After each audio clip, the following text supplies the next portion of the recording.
ಮಳೆ ಬರ್ತಾ ಇತ್ತು. ಆ ಮಳೆನಲ್ಲೇ ಇಬ್ಬರು ಕೂಡ ವಿಡಿಯೋ ಮಾಡಿದ್ವಿ. ವಿಡಿಯೋ ಮಾಡಿದ್ಮೇಲೆ ಹೊಟ್ಟೆ ಹಸಿತಾ ಇತ್ತು. ಖಾರ ಚಟ್ನಿ ಮಾಡ್ತೀನಿ ಅಂತ ಹೇಳಿದೆ, ಊಟಕ್ಕೆ ಸರಿ ಮಾಡು ಅಂದರು. ಏನೆಲ್ಲ ಬೇಕು ಅಂದರೆ ಟೊಮೊಟೊ, ಈರುಳ್ಳಿ, ಒಣಮೆಣ್ಸಿಕಾಯಿ, ಬೆಳ್ಳುಳ್ಳಿ, ಜೀರಿಗೆ ಮತ್ತು ಕೊತ್ತಂಬರಿ ಸೊಪ್ಪು.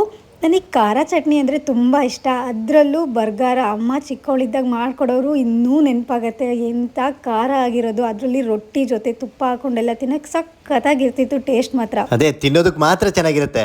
ಒಂದು ದಿವಸನಾದ್ರೂ ರೊಟ್ಟಿ ಮಾಡಿದಲ್ಲ ಕೇಳಿ, ಮಾಡಕ್ಕೆ ಚಾನ್ಸೇ ಇಲ್ಲ. ರುಬ್ಬೋದನ್ನೇ ನೋಡಿ ಎಷ್ಟೊಂದು ಸರ್ಕಸ್ ಮಾಡ್ಕೊಂಡು ರುಬ್ತಾ ಇದ್ದಾಳೆ ಅಂತ. ನಾನೇನಲ್ಲಿ ಸರ್ಕಸ್ ಮಾಡ್ತಿರ್ಲಿಲ್ಲ, ಕಾಲು ನೋವಾಗಿತ್ತು, ಕೂರಕ್ಕಾಗ್ತಿರ್ಲಿಲ್ಲ ಅಷ್ಟೇ.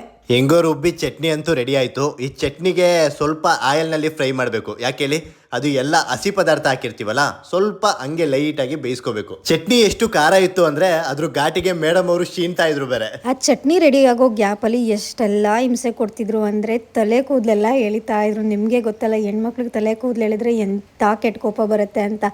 ಏನು ಮಾಡೋದು, ಯಜಮಾನ್ರಲ್ವಾ, ಸಹಿಸ್ಕೋಬೇಕು.